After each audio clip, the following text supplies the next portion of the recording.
Hey, Ma, what you want me to do with the sign? Oh, I don't care, Jethro. You might as well burn it. Okay, Ma.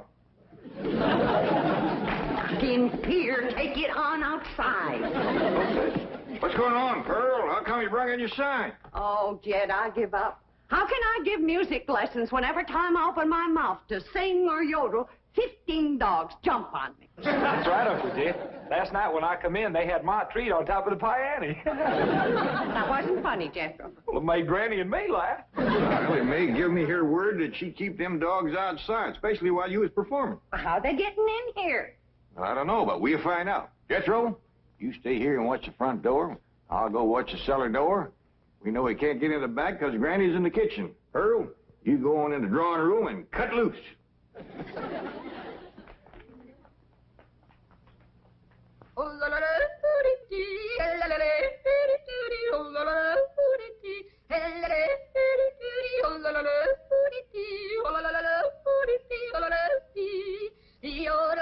Go get her, gang. I'm phoning it for every one of them.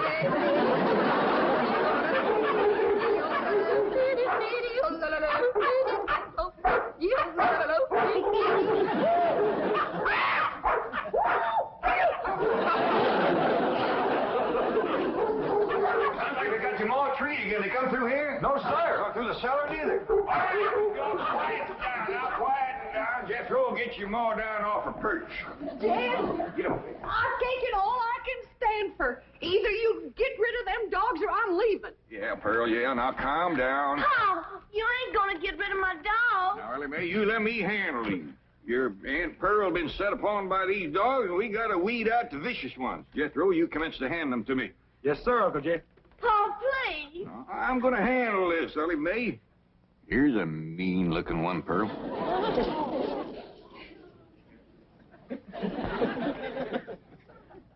Well, I don't reckon he's one of the mean ones, Jed. You can keep that one, Ellie. Uh-oh, look what we got here. The ringleader. You ever see such a vicious-looking face? He ain't exactly a ringleader. He just kind of went along with the mob.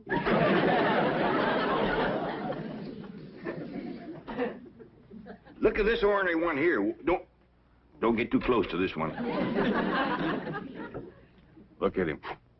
Guilty as sin. He's praying for mercy.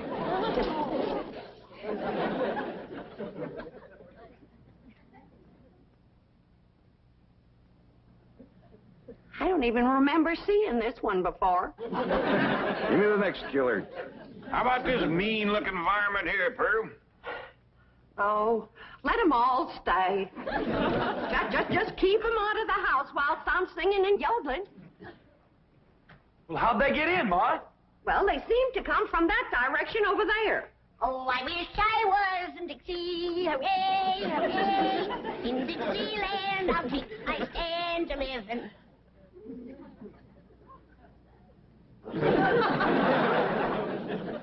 Well, what's everybody staring at me for? I didn't let them dogs in. Nobody said you did, Granny.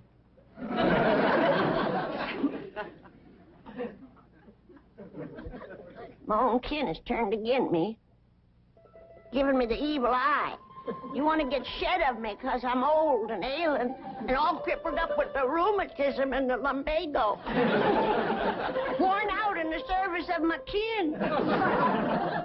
Well, you don't have to put up with old Granny anymore. I'm going to throw myself in the cement pond and drown. And I won't be no more trouble to you. Don't nobody try and stop me.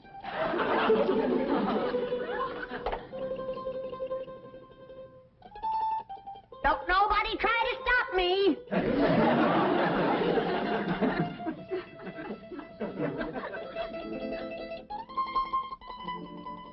It's better this way. Then Pearl can have everything to herself.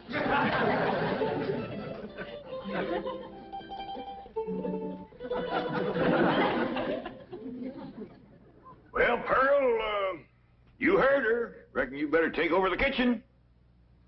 All right, Jed, I'll get right out there. You keep out of my kitchen.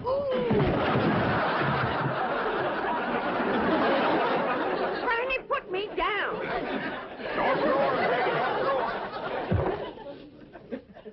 If you don't stay out of my kitchen, I'm going to hit you so hard atop your head, you'll be able to ride half fare.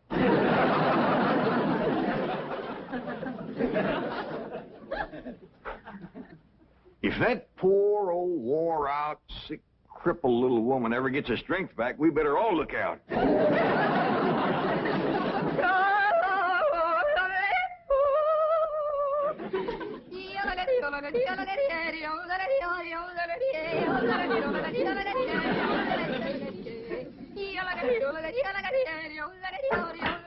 Go get her, gang. There's the usual reward. Granny, close that door. Okay. I only opened the door to let in a little fresh air. And a lot of dogs. Well, I just can't take Pearl screeching any longer. Sounds like a pine knot in a sawmill. Miss Drysdale's been complaining, too. Calls the police most every day. That ain't a bit neighborly, is it? Mr. Drysdale promised she wouldn't call no more. Now, Granny, you leave them dogs outside.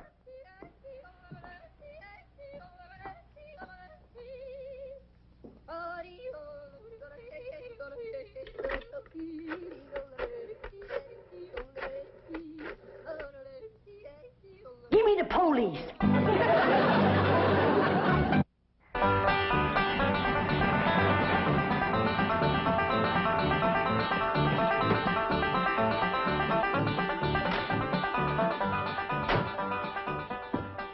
Man, I thought that complaint would never come through. How could anyone complain about a thing as beautiful as Pearl's yodeling?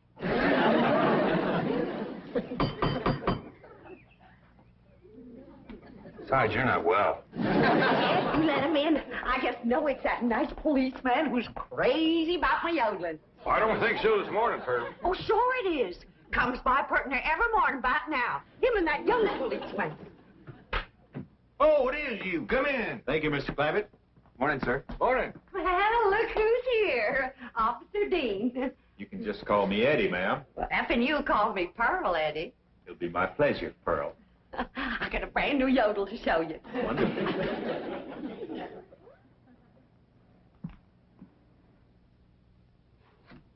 Just so we won't disturb the peace. You looking for Ellie Mae? Who? My daughter. Oh, no, sir. Where is she? Out by the cement pond? Pond? Oh, you mean a swimming pool? Yeah, I reckon you could call it that. Ellie and Jethro swims in it. I better get out there right away, Mr. Clampett. We've had a lot of reports about people stealing swimming pool water. I mean, pool furniture. Oh, yeah, you better get right out there and keep your eye on that furniture. You'll find her working with her dogs and cats and birds. Thank you. Did you say dogs and cats and birds? Yeah, she's got her dogs and cats to be friends. Now she's working on the cats and birds.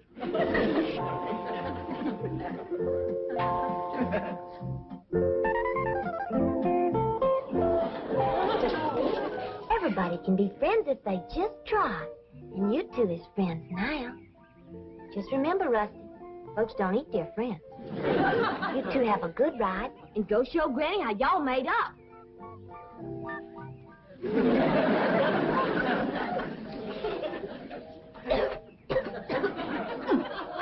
That's the best batch of rheumatism medicine I ever did cook up.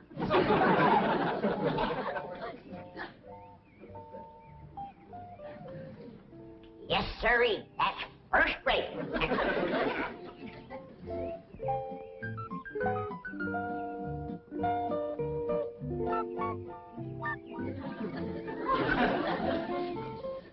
I commenced to seeing birds riding horseback on cats. That's enough tasting. Hi, Granny. Oh, Ellie, here, keep the fire going under my steel. I'm going up and rest a while. Granny, you promised Pa you wouldn't run your still no more. Just to make a little rheumatism medicine, in case I wake up one of these bitter cold nights and get a seizure. Granny, It don't get bitter cold out here. Jethro read in the newspaper where it's going to get 20 below tonight. Of course, that's in Alaska. But if I wake up and think about it, I might get a seizure. Ellie Mae! Down here by the fire. Ellie Mae, what are you doing? Now, this is illegal. You can get arrested for this. I can't? Well, absolutely. Open fires aren't allowed in this area. Here, I'll help you put it out.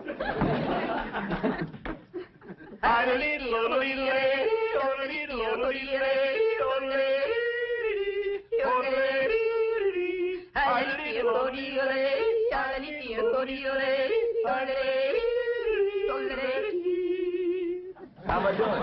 Just fine. You got the makings of a first-rate yodeler. Thank you. Oh, say, I got to get back to the car and check in. Check in. On the radio. Come on, I'll show you. Oh, is it all right? Sure, come on. Well, I reckon I hadn't better resist an officer of the law. That's right. Just come along quietly. Remember, I've got a gun. Uncle Jed, Granny, come quick. What is it, General? That policeman arrested Ma. Arrested her? Yes, sir. He had her by the arm and dragging her out to his police car. I'll go see if he's gone yet. I wouldn't have called the police if I thought... Granny, you mean you set the police on Pearl, your own kin? I reckon I did, Jed. I don't recollect it quite clear. I guess it's because I'm so old and sick and ailing and puny and frail and all crippled up with the Now, don't start that again. Granny, I just can't understand you turning on your own kin. Well, it was just... It was the hot California sun that done it. That's what done it. It softened my poor old brain. You ain't gonna throw me out of the clan, are you, Jed? Uncle Jed! He ain't took Ma away yet. They still out front. Maybe it's time to right the wrong you done. Oh, I will. I'll do anything. Pearl! I'm coming, Pearl! I'm coming! I sure wish I could invite you into the kitchen for some coffee and victuals, but Granny's so mean and cantankerous when it comes to... Pearl! Forgive me. I'm the one that set the law on you. Please forgive me, Pearl. I'm so ashamed. Forgive me, Pearl. Don't let Jed throw me out of the clan. You set the law on me? Oh, I'm low, Pearl. Awful low and mean. Step on me, Pearl. Step on me. Step on me like you would a worm. Tromp on me. Grind your feet on me. Get out of there, Pearl. Mr. Policeman, run over me. I don't deserve to live. Run over me and throw my poor old mean body to the buzzard. All right, Granny, now that's enough. But Pearl hasn't forgiven me yet. Mr. Policeman, give your gun to Pearl and let her shoot me. Oh, Granny, stop that. Put a curse on me, Pearl. I forgive you. But I deserve to be punished, and punished bad. Sing to me, Pearl. Granny, Pearl done said she forgives you. Am I taken back to the clan? Am I welcome to the bosom of my family? I reckon. Pearl, you are an angel. You can have anything I got anytime. You can have any part of my kitchen. Throw me out of it. Set the dogs on me. Take your Granny into the house, please. Sure, Ma. Did you want her? No, I didn't want her. Want me, Pearl? Oh, Just take her in the house. come on in the house and want me, Pearl. I'm sorry, Mr. Policeman, but Granny, you know, she gets worked up every now and then. I understand. Now I can invite you in the kitchen to have some victuals and coffee. Oh, no, thanks. I see my partner coming. We better get moving. Well, young fella, you find anything missing? Oh, no, sir. She's got everything. I mean, everything was there. But that is around the pool. Well, you come back and see us here. We will. Just keep yodeling. Bye now. Bye. See you when the roads get better. Bye-bye. It's quite a family, isn't it, Sergeant? As you young fellas would say, like wow, man. You know, here they are with all these millions in this big, beautiful mansion. And guess how they heat the water for their swimming pool? How? Well, they got this big, round kind of copper boiler, see? And coming out of the top is this kind of spout. And attached to that is this corkscrew tubing that goes down and leads into a big jar. Right. And they keep this fire going under this big boiler. Officer Kelly. But imagine how long it would take to City get all... boy. Yes, sir? You have just described the still. A what? A still. No wonder they got so much money. These people are moonshiners.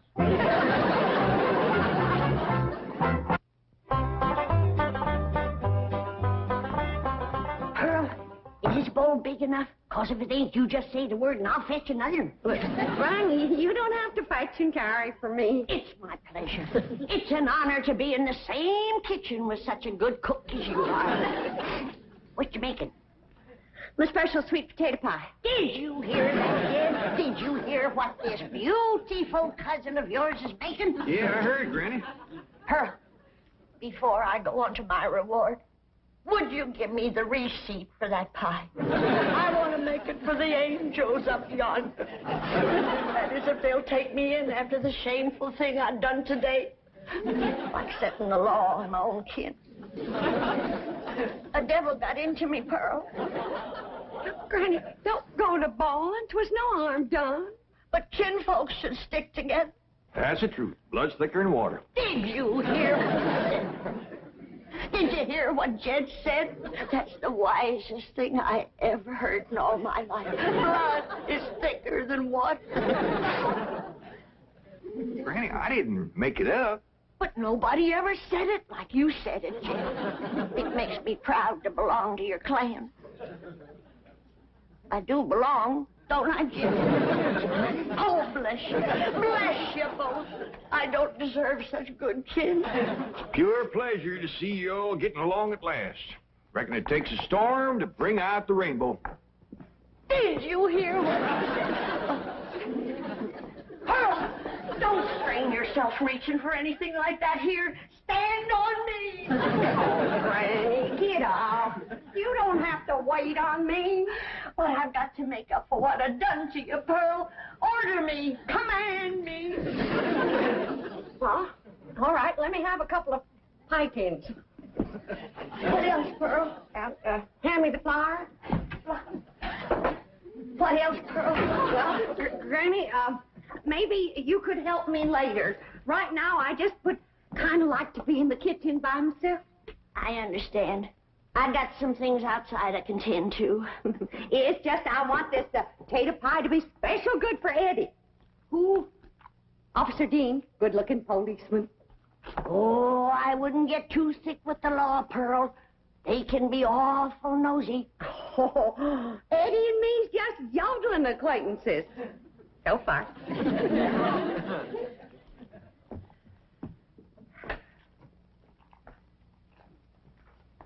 Remember, Pearl, where there's the law, there's trouble.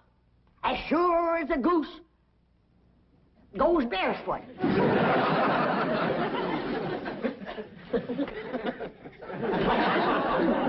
It's a still, all right. There's no question about it. Well, that doesn't mean they're making moonshine. Maybe it's something harmless. I'll show you how harmless it is. Come on.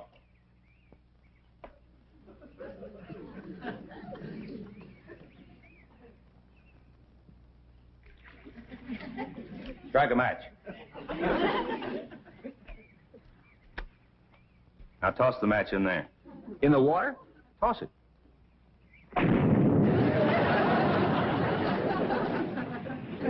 Hey, Sarge, we're not going to arrest Ellie Mae for this, are we? I'm sure she's not responsible for it. I don't think Pearl is either.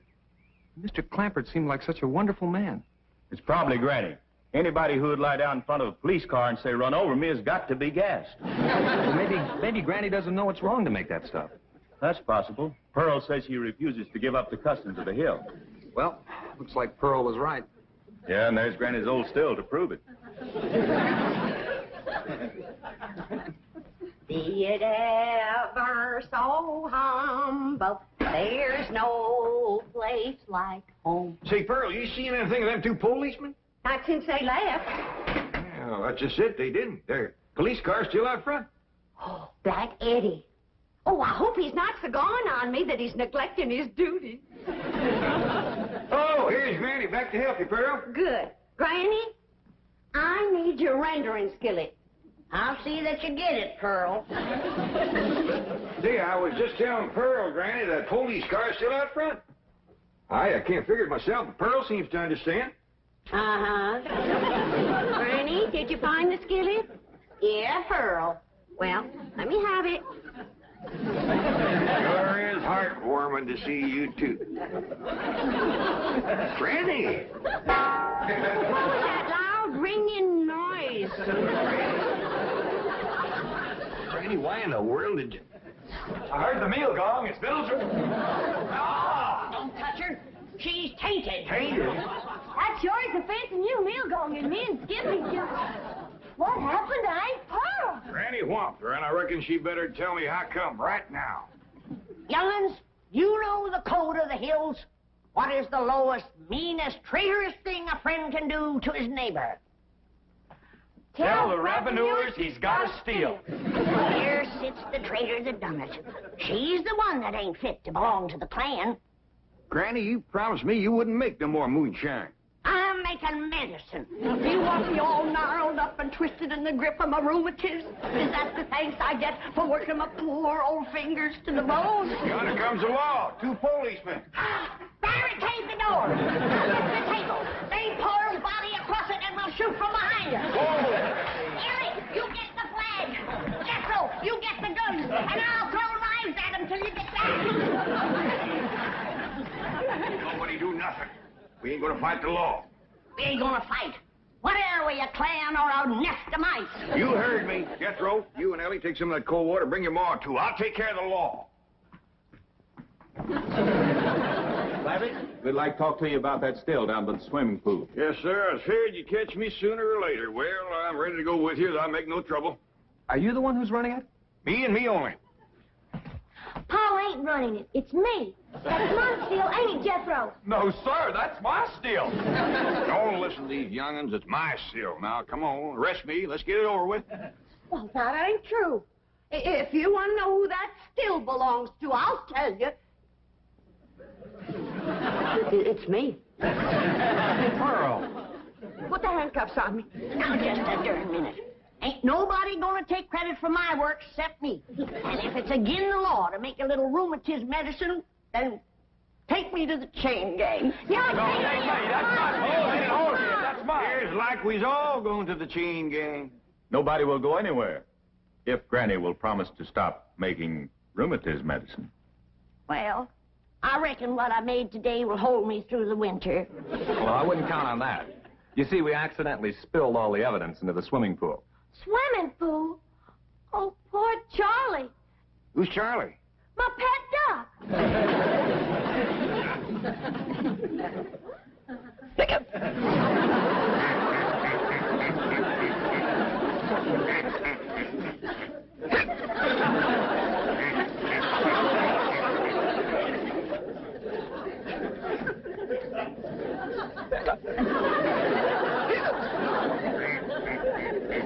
Just get some coffee to go in, Granny. Looks like we got a drunk duck on our hands. For one thing, he ain't never gonna be bothered with rheumatiz.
Pretty, Granny. You gonna show me how to play your lap organ someday? Sure, honey. Like my ma showed me, and like her ma showed her, and her ma before that. Sure is old, ain't it? Nigh on to 200 years. Granny, reckon you can whomp up a mess of spring tonic for old Duke and me? We is feeling like the hindquarters of bad luck. I know what'll trick old Duke up. Can I give it to him, Granny? If he wants it. Of course he wants it, don't you, Duke? Look at here, Duke. Look at this nice bone.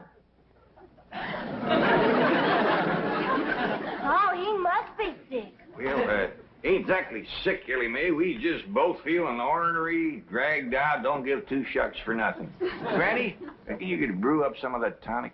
Sure. I could brew up a pot of Choctaw root, some cherry bark bitters, some red clover blossoms and sassafras. But I ain't gonna do it. Why not? 'Cause that won't help what's ailing you and Duke. Well, what do you reckon we got? Ellie Mae, you go on outside. I want to talk to your pa. Yes, Miss Granny.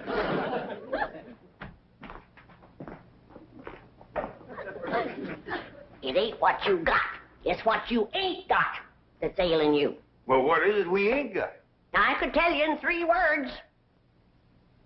Female company. Female company. Got a house full of females. You, Ellie Mae, Pearl. I ain't talking about female kinfolks. Granny, is you suggesting that you want... Granny, me and Duke is too old for that courting and sparking nonsense. You ain't half too old. And a fine figure of a man, too. A heap lot better than them slick-haired, shiny-shoed, sweet-smelling city dudes. Talking plumb silly. You gonna make that tonic or ain't you? I ain't. Come on, Duke. Let's just go hunting. That'll get our blood stirred up. Depends on what you hunt. How'd you like to treat a bobcat? See? Yeah, that's all right. We get out in the woods, get to smelling bobcat tracks. Reckon you get the idea? Well, if you want to get the idea, you go next door to the Drysdales and smell some orange blossoms. I think they're getting ready for a wedding. Drydale? Wonder who's getting hitched. I don't know. Must be some kin of Miss Drysdale's. She's been frolicking around like a chicken in the corn crib. Oh, happy day. Greetings, all. Miss Drysdale. Margaret, I've asked you not to barge in here while I'm working. Oh, pish-posh. What's more important than our darling getting married? Sonny's getting married? Oh, no, dear. Claude is getting married. Congratulations, Claude. Margaret, dogs do not get married, they mate. Milburn, don't be crude. I prefer to consider Claude and his beautiful Parisian bride as entering wedlock. Parisian bride? Darling, I told you last week I was having a bride for Claude flown in from Paris. Really, Milburn, you don't listen. All you think about is your silly old bank. Forgive me, dear. Congratulations, Claude. Be careful, his nail polish may not be dry. He's just come from the poodle parlor. He had a clip and a manicure and a dye job. I thought he was a different color. Becoming, isn't it? And so natural. Only him's hairdresser knows for sure.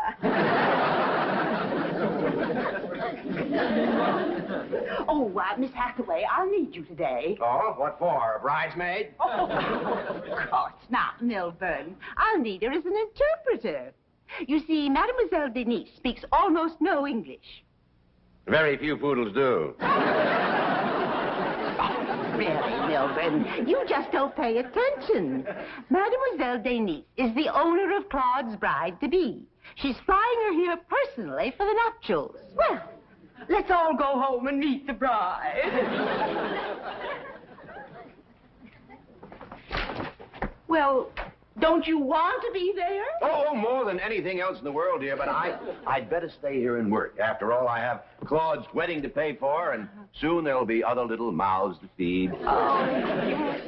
Isn't that a thrilling thought?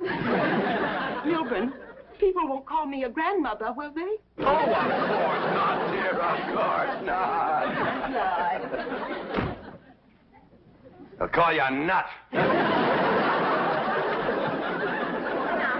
Get eyes for cleaning guns. I got everything spick and span, and I'd like it to stay that way for a while. Well, now, listen, look, Pearl, wait a minute. My hat's in there and my box of cartridges. Here's your hat. There's your cartridges.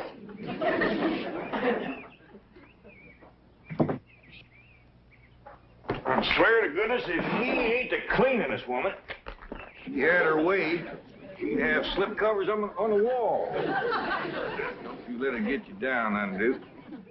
This city living is what's got us feeling bottom heavy. Just wait till Jethro gets back. We'll get him to drive us way out in the woods. The three of us will light out through the tall timber. We'll have us a high old time. How's that sound to you? Hmm? Jethro better get here pretty quick.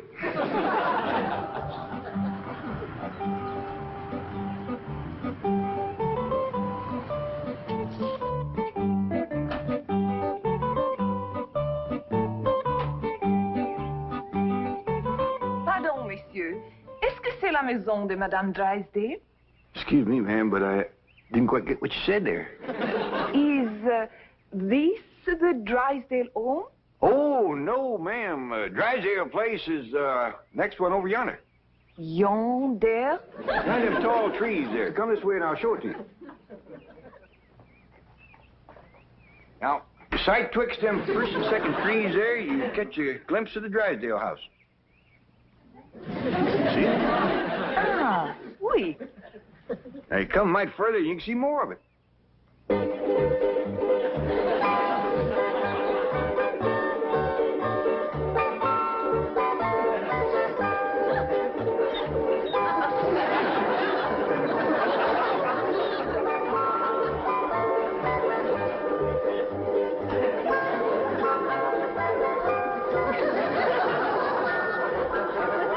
Vous êtes très aimable, monsieur. Je suis votre débiteuse.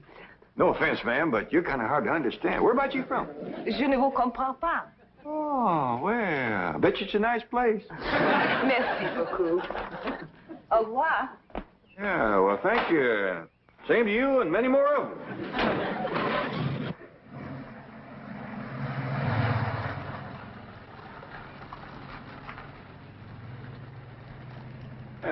She's a mighty handsome-looking woman.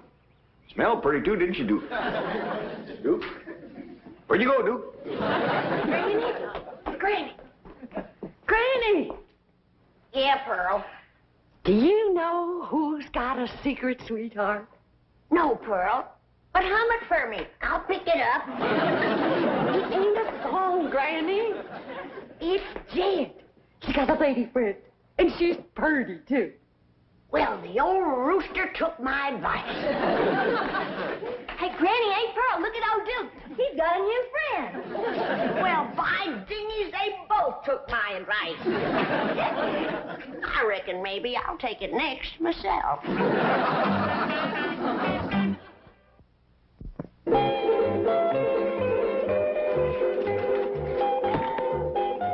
Paul, have you seen Duke's new friend, Cotton Patch? Well, no, I ain't. Come on up here and let's take a look at you. Is she pretty?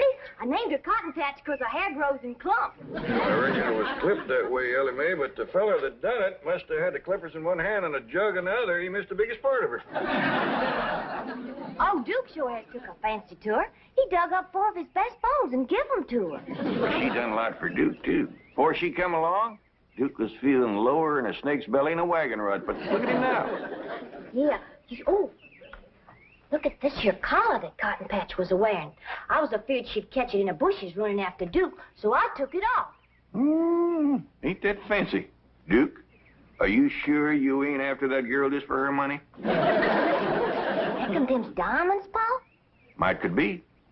Ellie Mae, this dog belongs to somebody. Somebody that sets great store by her, too. Folks don't just get...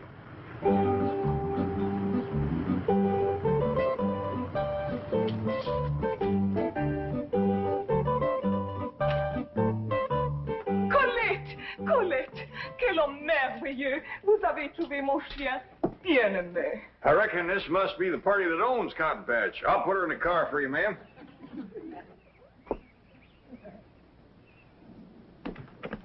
There you are, ma'am. Granny, I tell you, I seen it with my own eyes. Jed and this handsome-looking city woman walking along, arm in arm, just like they was a pair of lovers. Oh, that sly old Dickens. Where was they? Right out front there and in broad daylight. Come on, I'll show you. Right where they was.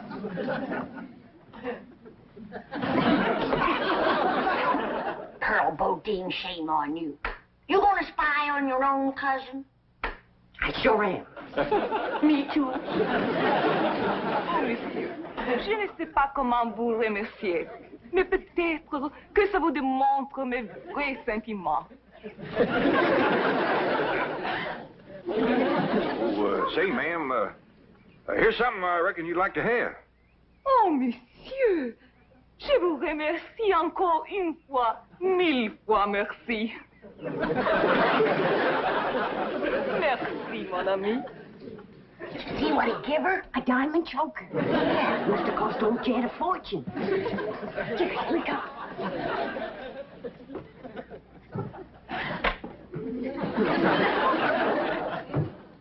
And this place is shining.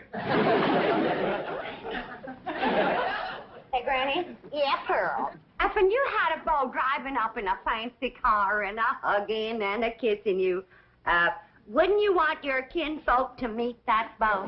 I sure would, Pearl. Especially if I was giving that beau expensive presents. You mean like a diamond choker? That's what I mean. You know, I hear tell that French women is real fond of jewelry. If you two are trying to make something out of what just happened outside, you can leave off before you get started. All I was doing was returning that lady's dog, and that diamond choker was a dog's collar. Say, Granny, Yeah, Pearl. what do you reckon that red stuff was smeared on Jed's cheek? I reckon he cut himself returning that dog. Either that or his lady friend scratched herself on his whiskers when she kissed him.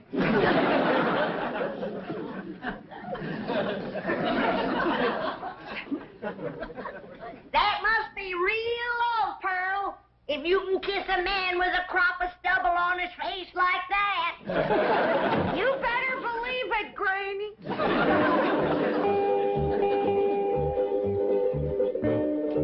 Here we are, the bridal suite. I do hope you like it. I decorated it all myself. I used as much French silk as I could find. The orange blossoms are from our own tree. And these are Claude's trophies. Ce sont à Claude. Ah bon? Well, if everything is in order, I'd like to have Claude come in. He's never seen the bridal suite, nor his bride, of course. It's bad luck. La chambre est-elle confortable? Ah, bien sûr. Mademoiselle Denise is delighted with the appointment. Marvelous! I've arranged with the butler to release Claude as soon as he hears the music. I'll start the record now.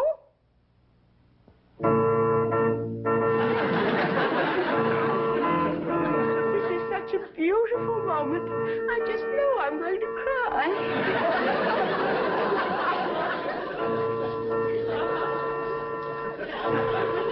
Come, Claude, you handsome groom. Your lovely bride is waiting. It's that horrible hillbilly bee.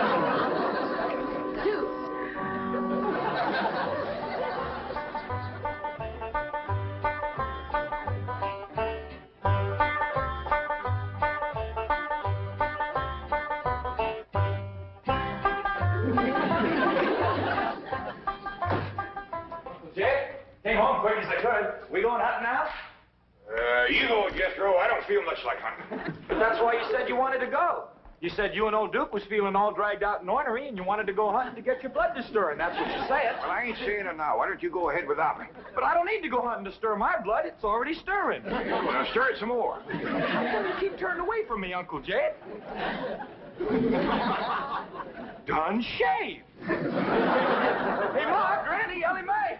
Come see Uncle Jed shaved in the middle of the day. Jethro, hush. Ain't you never seen a man with a shave before? Not you. Not unless there's a wedding or a funeral to go to. Look yonder at Uncle Jed. Oh, great clouds of buggy dust. He's got mowed off his stubble.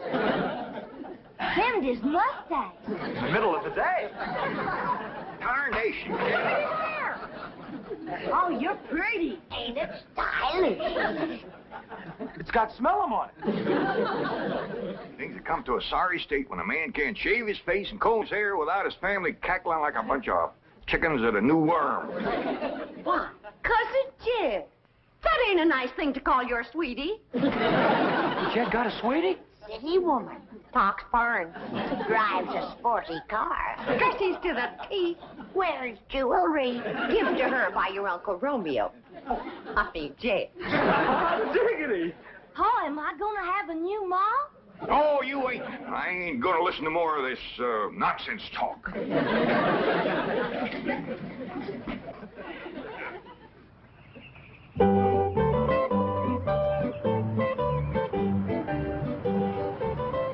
Howdy, ladies. Mademoiselle Denise, Monsieur Clampett. Nous nous connaissons. Oh, you two have met.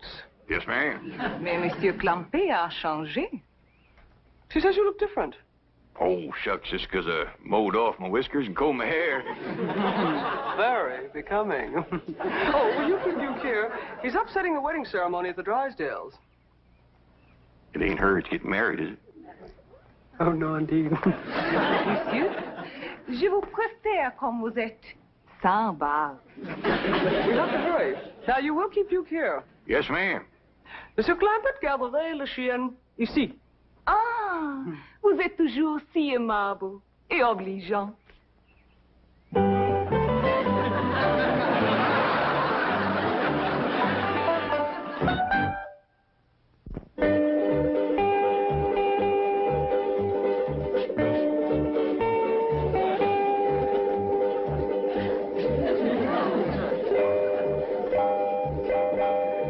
Mademoiselle Denise is calming the bride's nerves. They'll be right in. Good, good.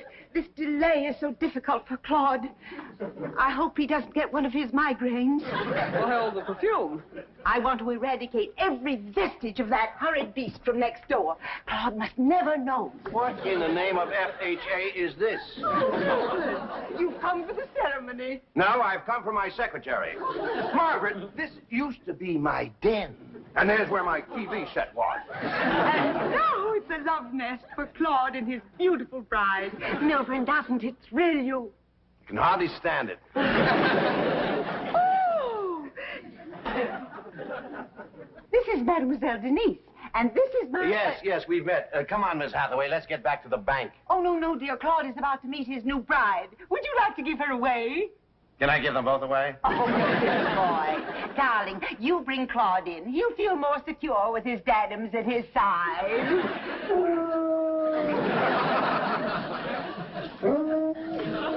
Qu'est-ce que c'est que ça? Oh, the dog next...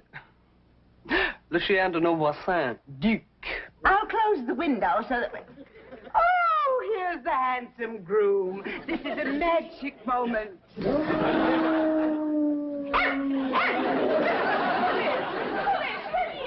Oh, what a cruel blow.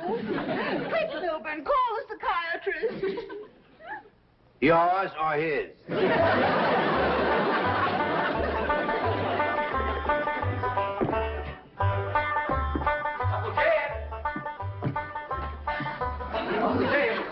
Is we going hunting or are you going courting? What you talking about? I ain't going courting. Then we's going hunting. I told you I didn't want to go hunting. Now, you go yourself and take Duke with you.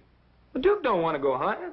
Well, he's outside right now, frisking around with that there white dog that Ellie Mae calls Cotton Patch. She sure is. Old Duke's happier than a cat at a fish fry. He's running and jumping and just playing around and... What are you holding under the table, Uncle Jay? None of your business. Now, get out. Why, you're polishing your shoes. Hey, Ma, Granny, Ellie Mae, Uncle Jed's polishing his shoes and it ain't even Sunday. Jethro, you do make more racket than a jackass in a tin barn. Well, this is the nosiest family a man was ever burdened with. Well, look at them shoes, all fresh oiled. Fancy new laces, too. And them's his best socks. And it ain't even Sunday. Son, every day's Sunday when you're in love. How that takes a rag off in the bush. I ain't in love, and I just oiled my shoes because they was squeaking. They've been squeaking for 15 years, as I remember. You ain't never oiled them. Young'un, you go and get outside. Granny and me's got some grown-up things to say. I ain't gonna listen to no more fools. Now, Jed, you hadn't ought to fight against romance. You're still young and good-looking. And you're rich, too. Yeah. And with that, you don't need young and good-looking. That reminds me. I dug something out of the mothballs for you.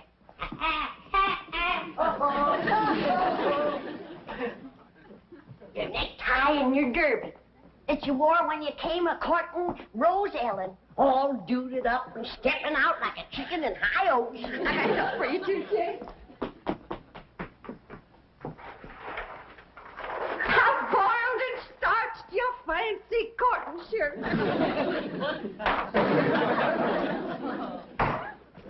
I'm gonna put this stuff back where it belongs, and I don't want to hear no more words about romance. Where you going?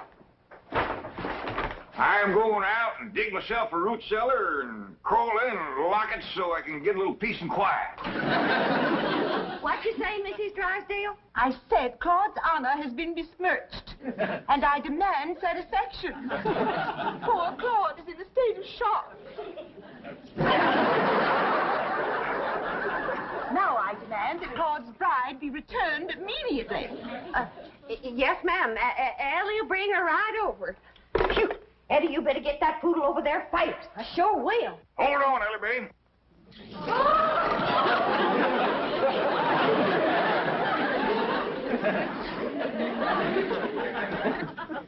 I'm going to take that dog back to the Drysdales, and Duke, you're coming along. What? It seems to me that critters ought to have the same right as people to pick their own company. So we're going over there, and Cotton Patch, you can make up your mind who you want to court. Just like I made up mine.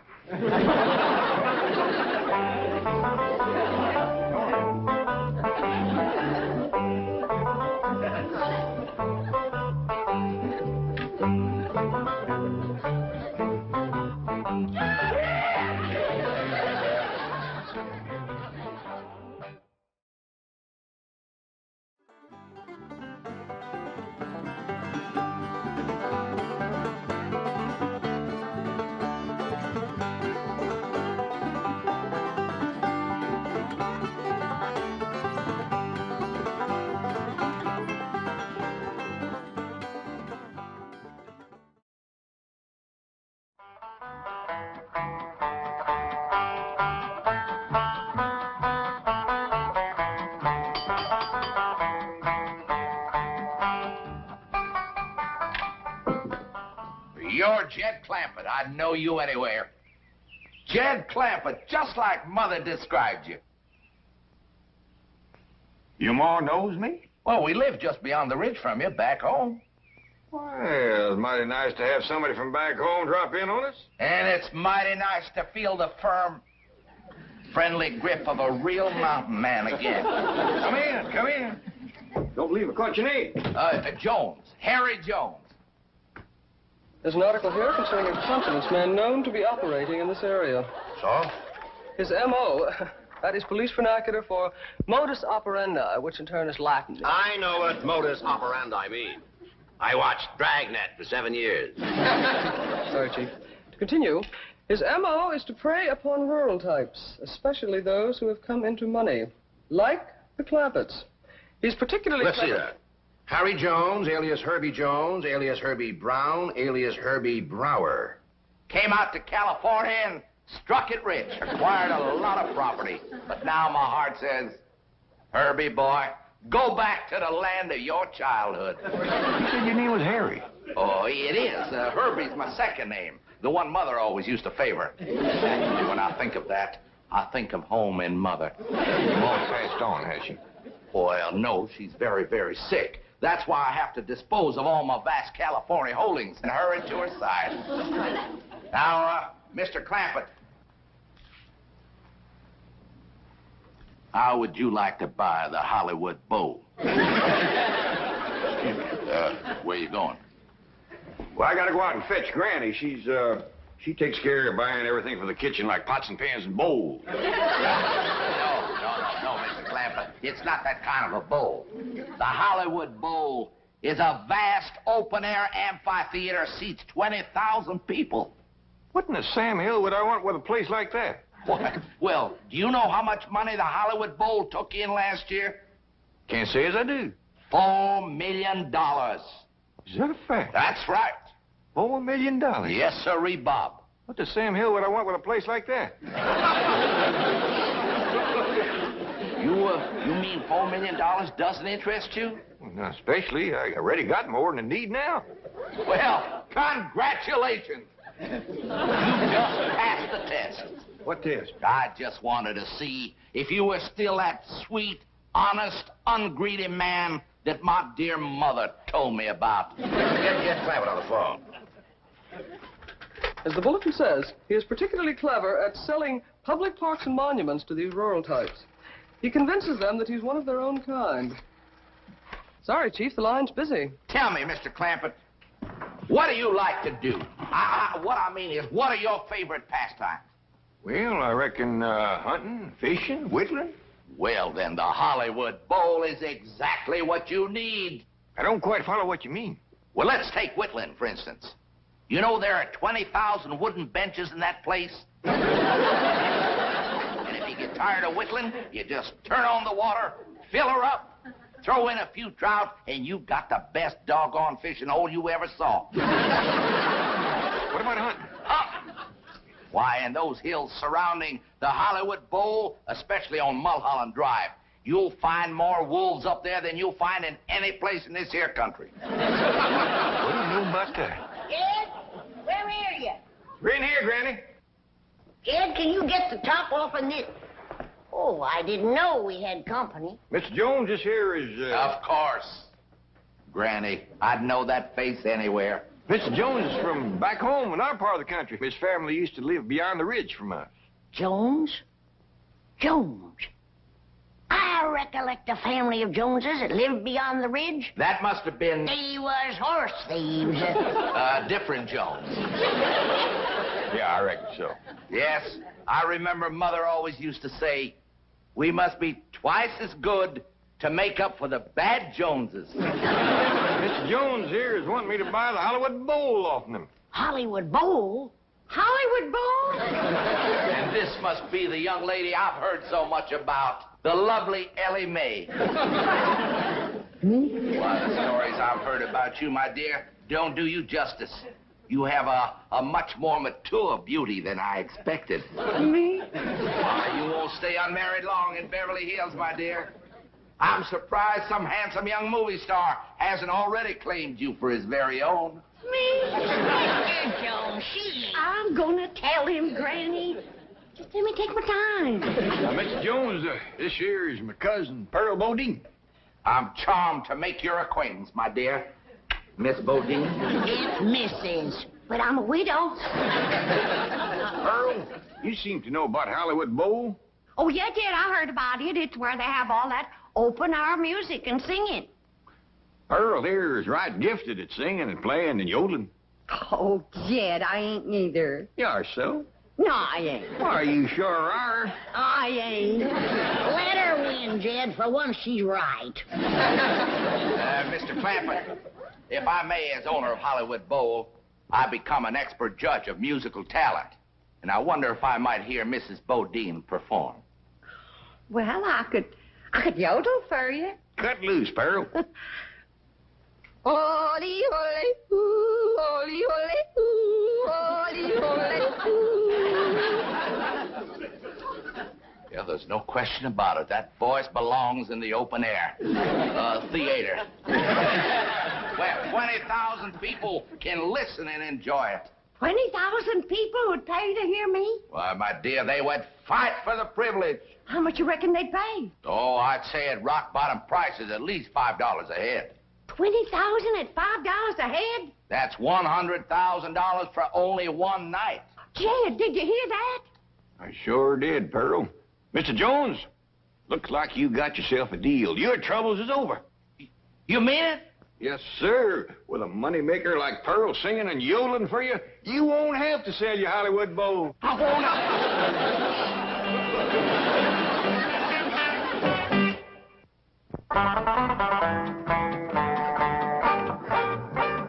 Here you are, Mr. Jones. Thank you, my dear. Hello? This is...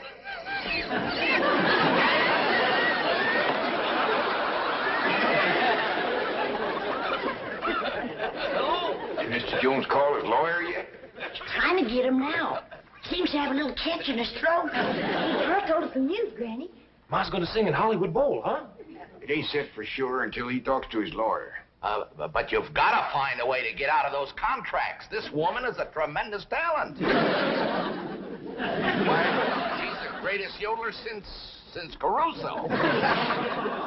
By George, I'm glad I'm selling the Hollywood Bowl. When a woman with the talent of Pearl Bodine can't play in my theater, then I'm through, you hear me? Through! I ain't gonna sing in Hollywood Bowl, Mr. Jones. We're booked solid, my dear, and I just got to honor those contracts. But if someone else was to buy the Hollywood Bowl, he could make new deals. He could put in anybody he wants. Jed, it wouldn't do no harm to go look at the place, would it? Oh, I don't reckon there'd be no harm in that. Fine, I'll have my car sent around with her. No need to do that. Jethro can drive us all up. You got a car that'll hold all of us? Sure, bring it around, Jethro. Well, then, fine, George, let's go. You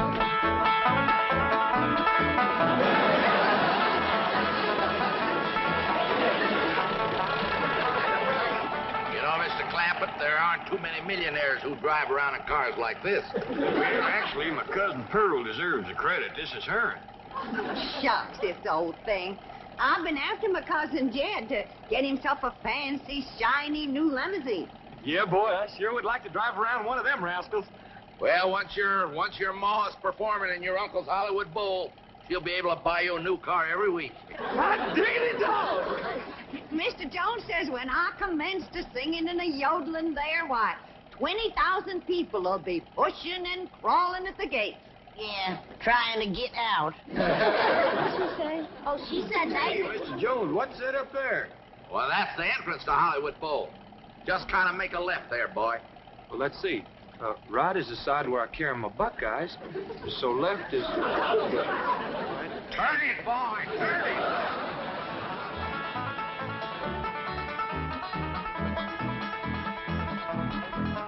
I'm going to throw in all these buildings as part of the deal. Won't cost you a cent.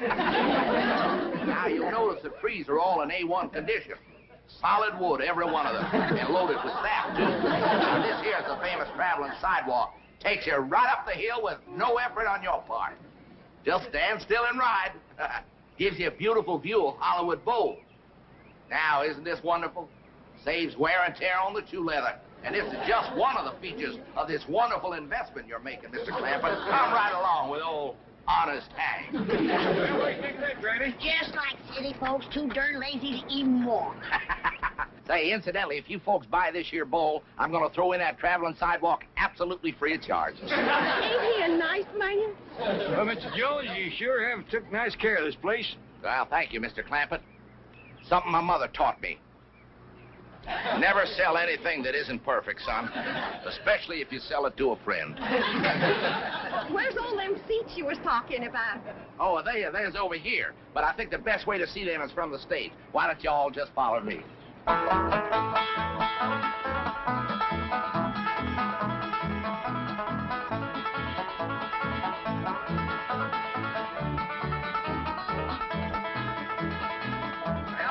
there are your 20,000 seats.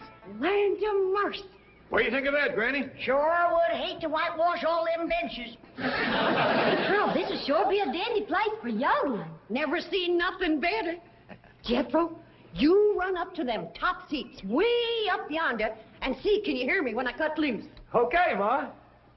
You know, he ain't going to jump off that stage here. There's a 10-foot drop and then one.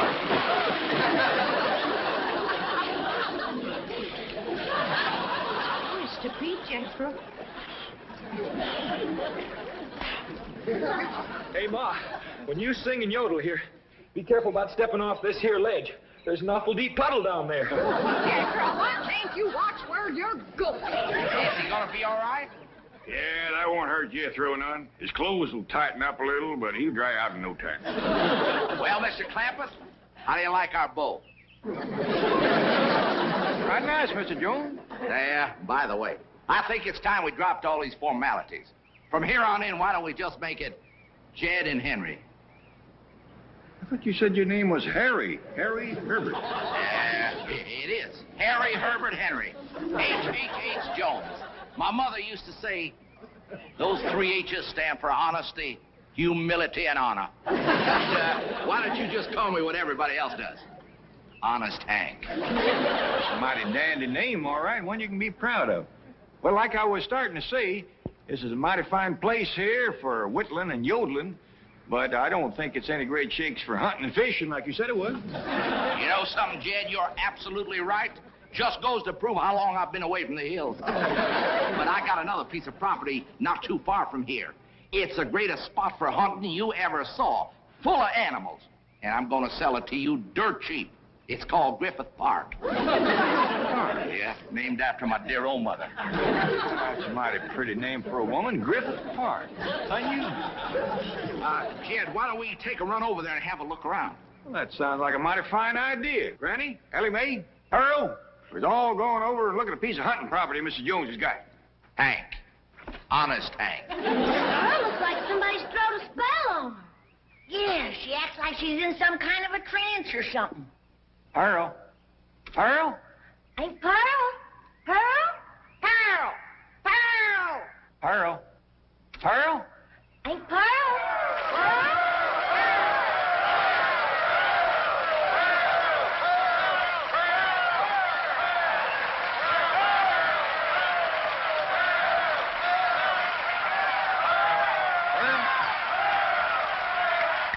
Huh? Oh, I was daydreaming. We's all going over to look at another place called Griffith Park. Does that mean you've decided against this one? No, I ain't decided nothing yet, Pearl. Come on, everybody, let's go.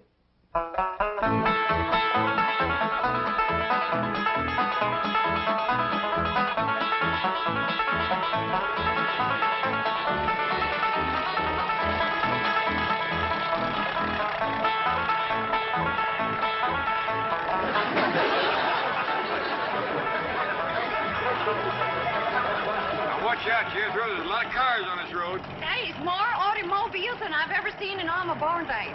Going so fast. Sure is good they's going the same way. Yes, ma'am. Because if one of them rascals decides to turn around and head back, there's going to be an awful mess. No need to worry about that, boy. The cars going the other way are using that road over there. Where's all these folks going in such a hurry? Well, the ones using this road are going to Los Angeles. And the ones on that other road are coming back. If they just slow down a mite, the ones coming back could shout over to the ones going what they seen, and then maybe some of them wouldn't have to go. Yeah, that's a good thought, Jed. Say, Ellie Mae. Hey, your daddy tells me you like animals. Sure do, Mr. Jones. I ain't never met one yet I couldn't make friends with. She's got a way with critters that is plumb amazing. I like that. I like that a lot. You know, I'll tell you folks what I'm going to do. Ellie Mae, if your papa buys Griffith Park, I'm going to throw in at no extra cost, mind you, my entire collection of fabulous animals from all over the world. I call it the Griffith Park Zoo. Mighty big-hearted of Mr. Jones. Honest Hank.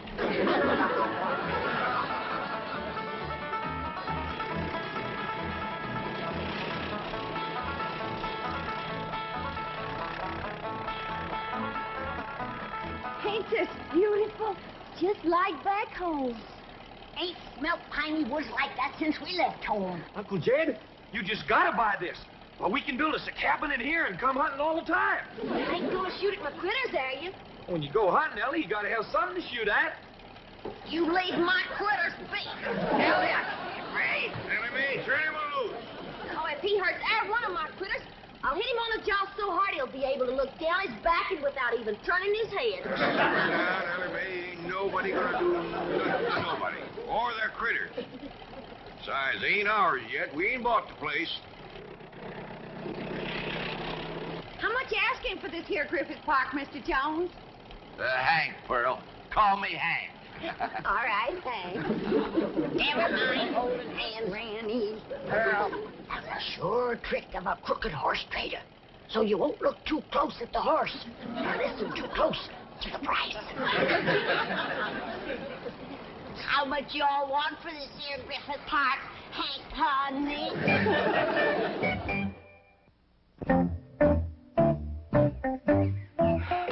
Not a sign of anybody inside the house. Nor outside. Oh, well, we're probably worried about nothing. You know, the odds are 1,000 to 1 against this confidence man singling out the Clampetts, and even greater against them falling for it. You know, Chief, according to the circular, one of his favorite schemes is selling Hollywood Bowl. Isn't that a wild one? Can you imagine anyone ignorant enough to actually... Hollywood Bowl? Hurry.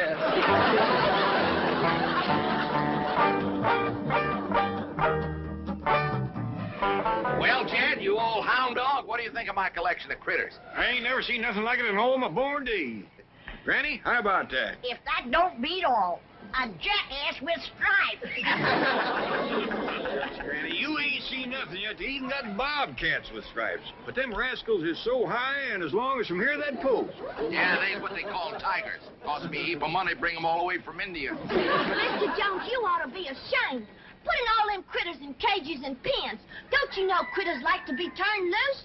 Now, you simmer down, Ellie. The only reason I put them in pens and cages so your pa could look them over, see what he's buying. I didn't want to have him go traipsing all through the brush. Nice a minute, Ellie Mae. Well, I reckon. But turn them loose quick as you can. Yeah, I will, Ellie. That's a wonderful girl you got there. As a matter of fact, you got a wonderful family. My kind of people, his mother would say. Anybody seen Jethro? Jethro? It's awful hard to keep track of him amongst all these animals. I didn't mean that the way it sounded. Of course, Jethro's a good-looking boy. Well, why shouldn't he be? His mother's so beautiful. Well, I'll be doggone. Ain't they funny-looking little fellers? Yeah, I don't blame you for staring. I told Ma I looked funny in a necktie. That wild daughter of yours has jumped in with them bars. I seen her. She's in there with them big varmints coming on quick. Sure have been a hankering to meet up with you fellas. Pa says when his pa was a boy, there's lots of you fellas in the hills back home. But by the time I come along, you'd all gone away. Sure do like you. You're so nice and soft and furry. You're friendly, too. If my pa buys this here Griffith Park, I'll take you home with me. There's a heap more room there to roam around than you got here. There's some nice big trees for you and me to climb.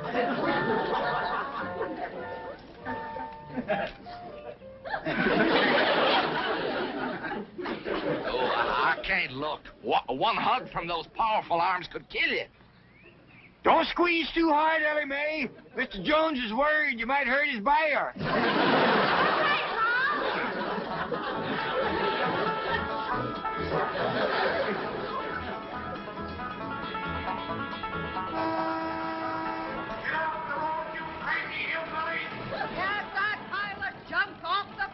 And from it, I wish I'd have brought my shotgun. They wouldn't talk back to us that way.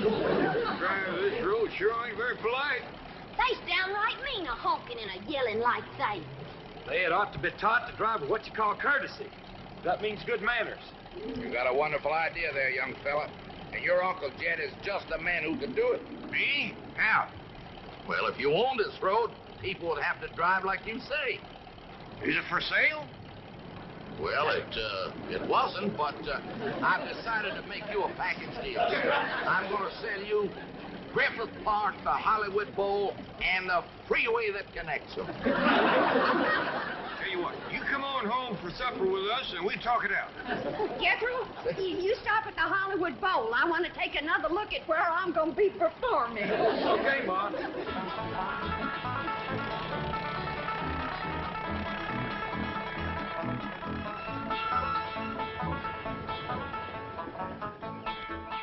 Jed, you and Mr. Jones go on inside and talk out your business. Jethro and Ellie Mae and me will be back directly. Well, where are you going, Granny? I'll tell you later. Jethro, drive around the back. We got a few things to pick up.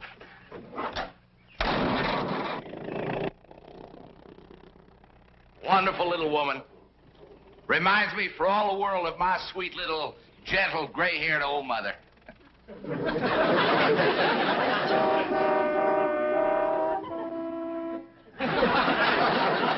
heard me. I said if I let you use our freeway, do you promise to drive with... What is it again, Jethro? Courtesy. Yes. That means being polite to other folks driving and not speeding or honking or yelling at them. We're cutting in and out of lanes. Over at school, they told us that causes accidents. Well, speak up. Do you promise? Yes, ma'am. No, all right. Get back in your car and pass through. Next.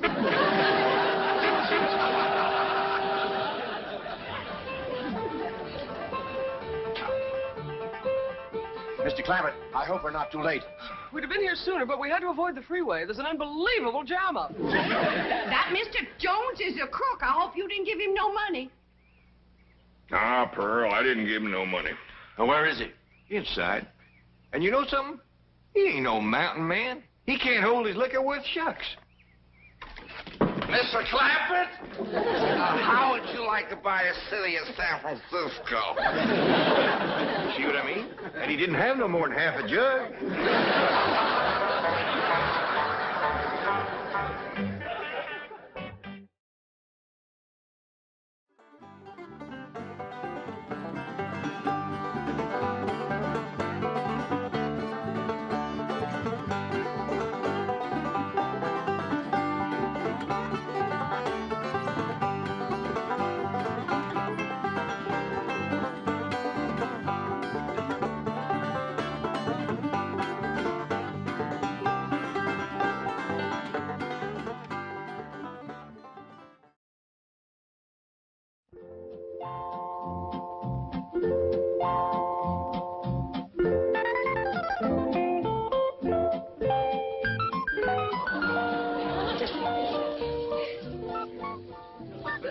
Come on, little Jethro. Drink it up.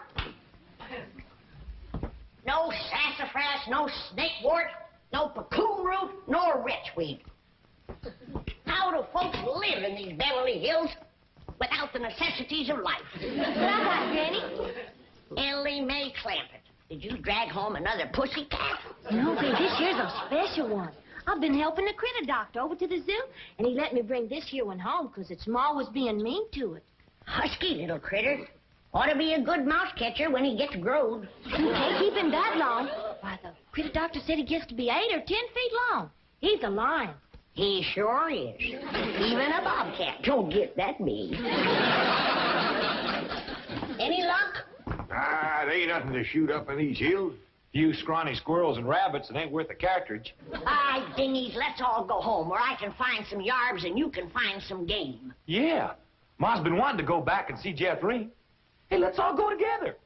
You bring the truck around, Jethro, and I'll pack a lunch and we can get started. Now, hold on just a minute. That may be all right for Pearl, but that's a mighty long trip to take just to hunt yarbs and do a little shooting.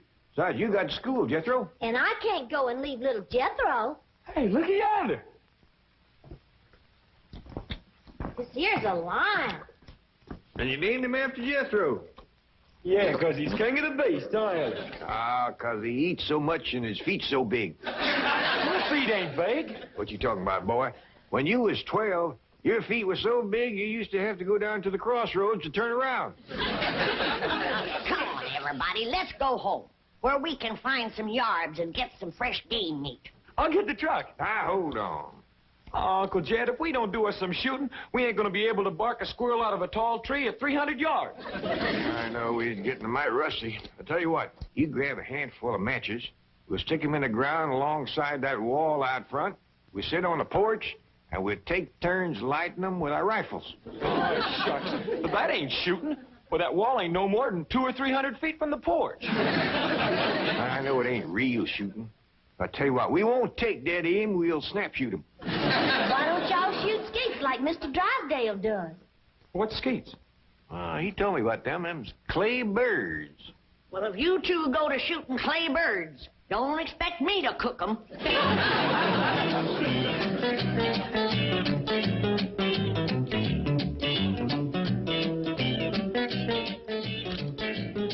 Any statement about tomorrow's match, gentlemen? Yes. I want to tell you. If you please, I should like to read Mr. Drysdale's prepared statement. Win or lose, may the spirit of fair play and good sportsmanship, which so symbolizes the Commerce Bank, the friendly bank of Beverly Hills, prevail in this great competition. Oh, baloney. I'll give you a statement. My bank's going to shoot the pants off of his bank and win this trophy back permanently. I shall begin again. Win or lose, may the spirit of fair play and good sportsmanship, which so... Now, listen, Hacker. Your bank hasn't won in 2 years. Not since Lynn Crandall became my vice president and teammate. And furthermore, I've got a little surprise for you this year, Drysdale. I've got a new cashier that can outshoot Davy Crockett. You'll have to go some to outshoot Hawkeye Crandall. You said it. Why, Hawkeye Crandall... Hawkeye Crandall, my Aunt Nellie. When you see Gene Sandbloom handle one of these things. Wave that in my face, Hacker. Chief, it's Vice President Crandall calling from the hospital. Hospital? Hawkeye? Yes, he was crossing the street and he didn't see a fire truck coming. Hawkeye, how bad are you hurt? Both legs broken? Right arm? 3 ribs. Well, we got until tomorrow morning. Try to make it. Set up 4 matches, Uncle Jed. That's all that was left. All right? You like 2 and I like 2. Well, you only got a single-barrel rifle. How you gonna light both matches? Never mind about that. Just light yours. Okay. I'll light the first 2 matches on the left.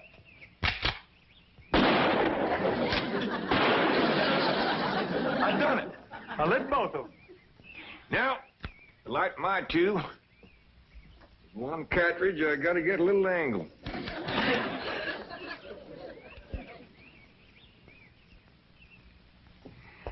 That's really doing it the hard way. Well, since the distance is so short, we gotta get a little sport into it.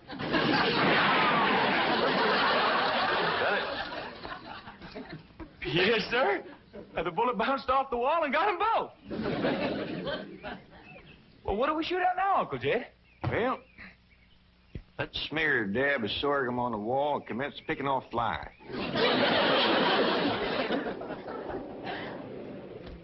What else can happen to me today? The skeet championship out the window, and now those crazy Clampetts are shooting at passing cars. Surely your wife's exaggerating, Chief. The Clampetts wouldn't do anything that foolhardy. No? Well, just in case they would. Isn't that their driveway up ahead? Yes. Let me know when we're safely in.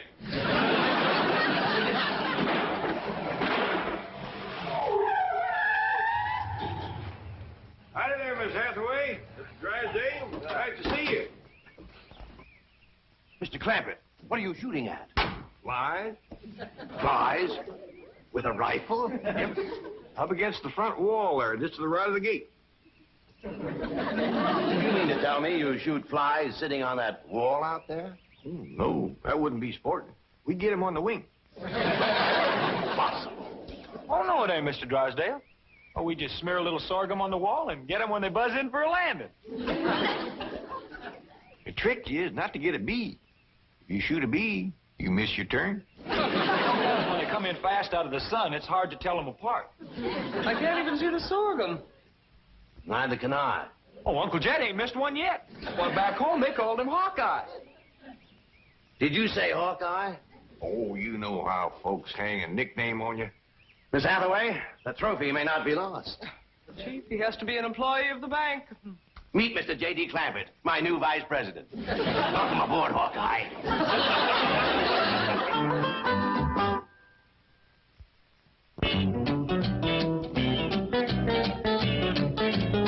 Now, will you stop worrying? Jed Clampett is a vice president in name only. He won't come near the bank. How can you be sure? Because I told Jethro to take him out to the skeet club. I'll meet him there, and we'll practice for the rest of the afternoon. And the skeet match is tomorrow morning, and this beauty will be mine, mine, mine. Chief, haven't you heard the expression, it's not that you win or lose, but how you played the game? Oh, yes, I've heard it. And I consider it one of the most ridiculous statements ever made. Suppose Hacker hears about your new teammate and comes around to meet him? Say, that is a good thought. All right, have a nameplate made, put it on Crandall's desk. J.D. Clampett, Vice President. Then alert everyone to say he's out for the balance of the day. Mr. Drysdale, I have always been a loyal secretary. But there are some things my conscience will not permit me to do. And break in a new secretary. That is one of them. Come on, Jethro. It's time I was getting down to the bank. Jed, what is all this nonsense about you working for Mr. Drysdale? You don't know nothing about banking. Well, that's what I said, Granny. You know what he said? What? He said, Mr. Clampett, you are the kind of man I need for vice president because you are a straight shooter. Yeah? I reckon there's always need of a good, honest man. Especially in the banking business. Come on, Jethro. Uncle Jed, Mr. Drysdale said I was to take you out to the skeet shooting range. He said you don't have to come to the bank today. Yeah, I know, Jethro. I reckon he's just trying to be nice. Because with this other vice president in the hospital, I don't see what help I could be to him shooting skeet. Oh, shucks. I was counting on shooting some of them clay birds. Well, go right ahead, Jethro, and take him off if you'd like to go. Pearl don't care nothing about shooting. But I sure would like to get my old double barrel unlimbered. It's getting rusty, and so am I. Well, fine, Granny. And Ellie Mae can go, too, if she wants. Just drop me off at the bank on the way. Yes, sir. High time I was getting to my duties as vice president.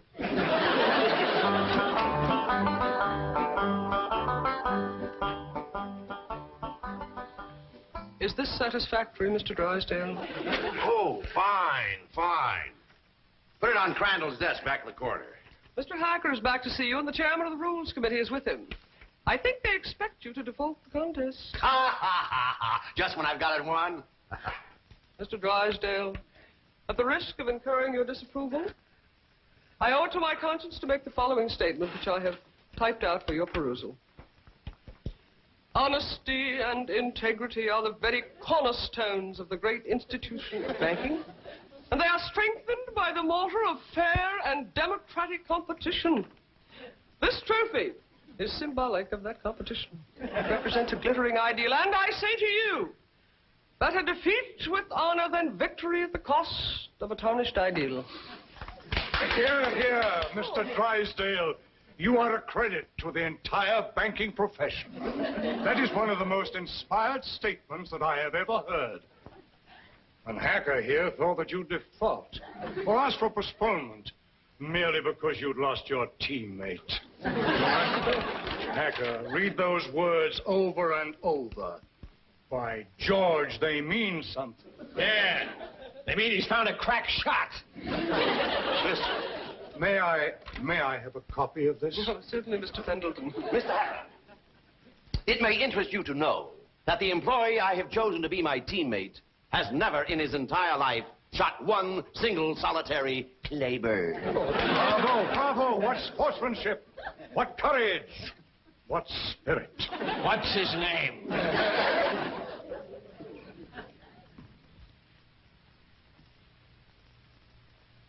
J.D. Clampett, Vice President? What does the vice president do, Paul?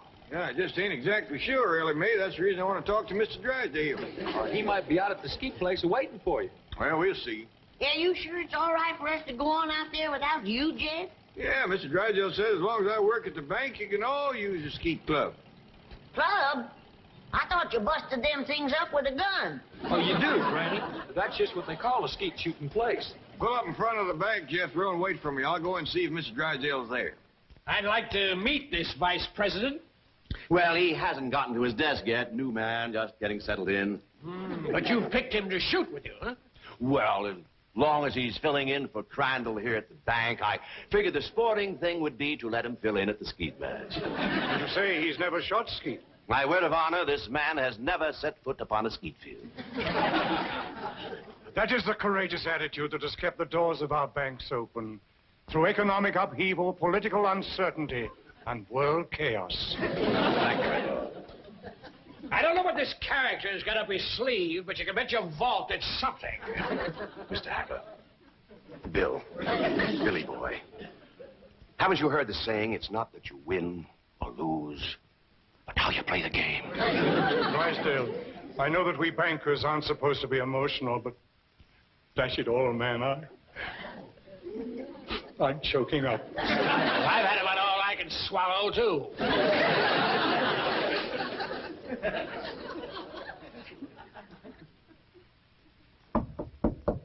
Come in. Oh, excuse me, Mr. Drysdale. I was just wondering if... Come in, come in. Well, I don't want to butt in. Oh, it's perfectly all right. These gentlemen were just leaving. Oh, pleasure, gentlemen. Sit down and make yourself comfortable. See you in the morning, gentlemen. There is the mark of true greatness, Hacker. Did you see the way he treated that seedy old tramp? Like he was a millionaire.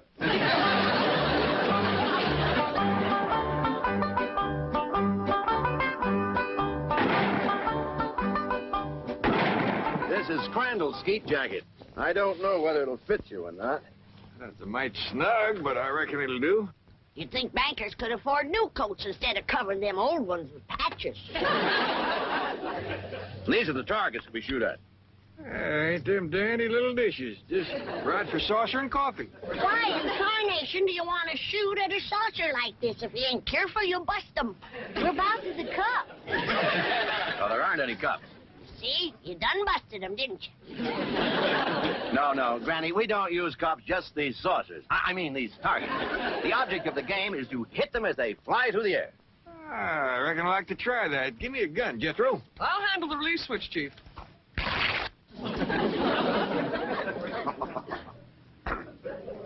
All right if I try it without this little coat? Oh, yes, Mr. Clampett. But I wouldn't suggest you trying it with the rifle, because when you yell pull, those targets are going to shoot out there at 60 miles an hour. Pull! Broken. Shot at it. Sorry about that. I just meant to nick it so you could use it again. Well, Jed, from the looks of all them broken dishes out there, you ain't the first one that made a mistake. No, Granny, you don't understand. You see, the object of the game is to break the target. But to do it with a rifle is absolutely remarkable. Oh, shucks, that ain't nothing. A lot easier than shooting flies. Can I try? Yes, of course, but I think you better use the shotgun. Oh, well, this here's Granny's. This here's the gun I'm used to. Leader of my Jethro. Okay, Uncle Jed. Pull!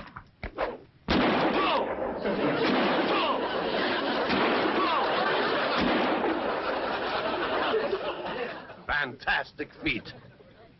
Yeah, they's big, all right, but they help them to stand steady. Step aside, Jethro, and give me a whack at busting them things. Can you fling two at once? Yes, but... Fling!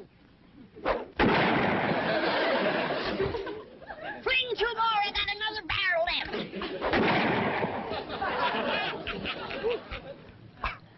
I have never seen such marksmanship. Why, with any one of you as my teammate, I can win tomorrow. I'll shoot with you, Mr. Drysdale. I'll shoot with you, Mr. Drysdale. Well, thank you, but you see, my teammate has to be someone who works at the bank. And since Mr. Clampett here just happens to be my vice president... Sure was a stroke of luck for me to get that job just in time to shoot with you. Almost as though it were planned. Oh, Willie Mae, wouldn't you like to try to hit one of the targets? Sure would. Ah, which gun would you like to use? Don't want no gun. Ellie Mae don't much cotton to fire on. Don't tell me she's going to try to hit something. Pull!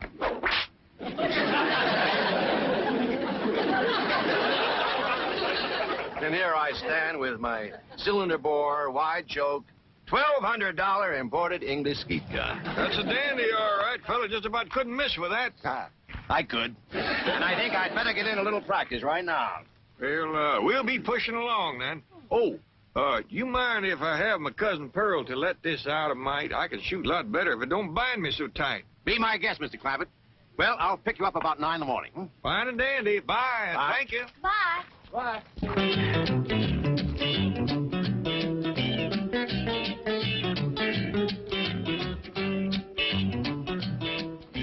Mr. Hacker, Mr. Clampett is out. I can see that. I'll just sit down here and wait for him. Sooner or later, even vice presidents have to show up for work. I've been thinking. With Mr. Drysdale and Miss Jean both gone, maybe they need me over to the bank. Should I drop you off there? Yeah, I reckon you better. Yeah, Pearl knows how much to let this out for me. Yeah, I figure if I'm going to be any help to Mr. Drysdale, I better get at it.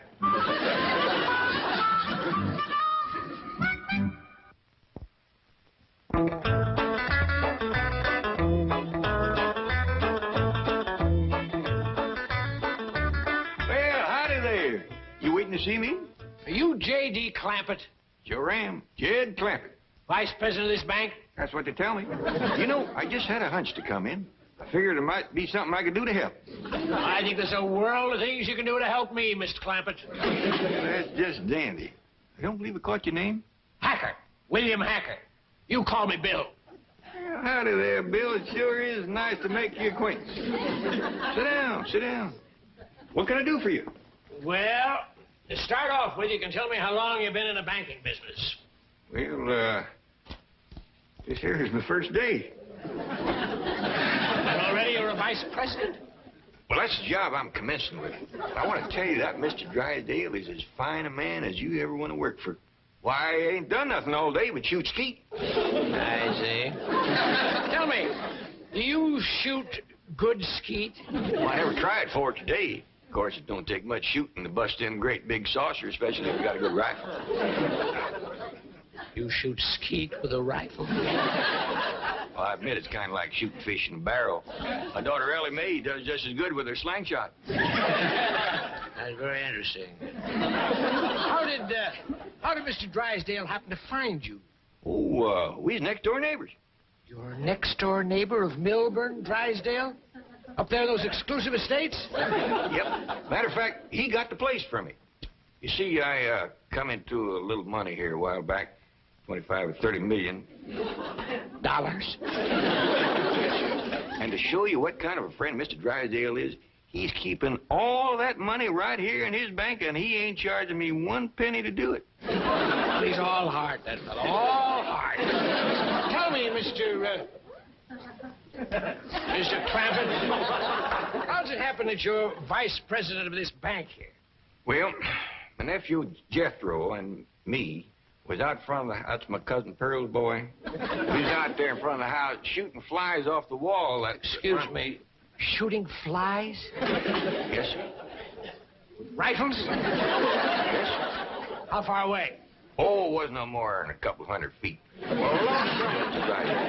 Can you win a round of skeet, Billy boy, Billy boy? Can you win a round of skeet, Billy Hacker? No, I cannot win a round from that new teammate you found. He's a crack shot and cannot miss the target. I'd like to point out it is not too late to do the decent thing. Now, the bank's still open. Select an employee at random. Take me. We may lose, but we will lose with honor. Is the trophy mine for keeps, Billy boy? Billy boy. Is the trophy mine for keeps, Billy Hacker? I says, Mr. Drysdale, I don't know nothing about banking. And he says, well, say, speaking of Mr. Drysdale, here he comes. Mr. Clampett, what are you doing here? Where should a vice president be? Out shooting flies off his front wall? Hacker, you snoop, get out of my bank. Not until we first have a little meeting with Mr. Pendleton. Mr. Drysdale, I am shocked, to say the least. Shocked and disillusioned. I apologize, Mr. Pendleton. My desire to win momentarily overcame my sense of fair play. But I have a suggestion. Suppose I select at random an employee to be my teammate. Now, that seems sporting, eh, Hacker? Yeah, I'll buy that. Well, I have a new young janitor. Not a very bright kid, but nice. Jethro Bodine. Just a minute, Drysdale. Isn't he Clampett's nephew, the one he shoots flies off the wall with? Well, Drysdale, is this true? Yes. Yes, it is true. Miss Hathaway, I believe you're on overtime. Right, Chief. Good night, gentlemen. Now, I have a suggestion for you. I'll pick an employee of yours at random to be your teammate. I consider that eminently fair. Agreed, Drysdale?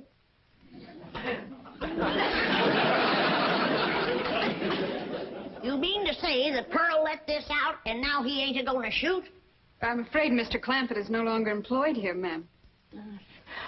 I declare, look at the dust on that desk. Jed Clampett was taught to leave things clean. Fetch me a broom. But, ma'am... Fetch me a broom. Yes, ma'am.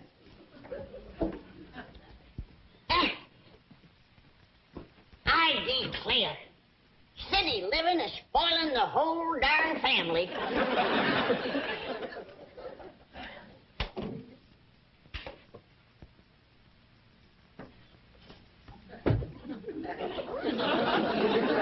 choose you. Let's see how Mr. Drysdale does with the scrub woman.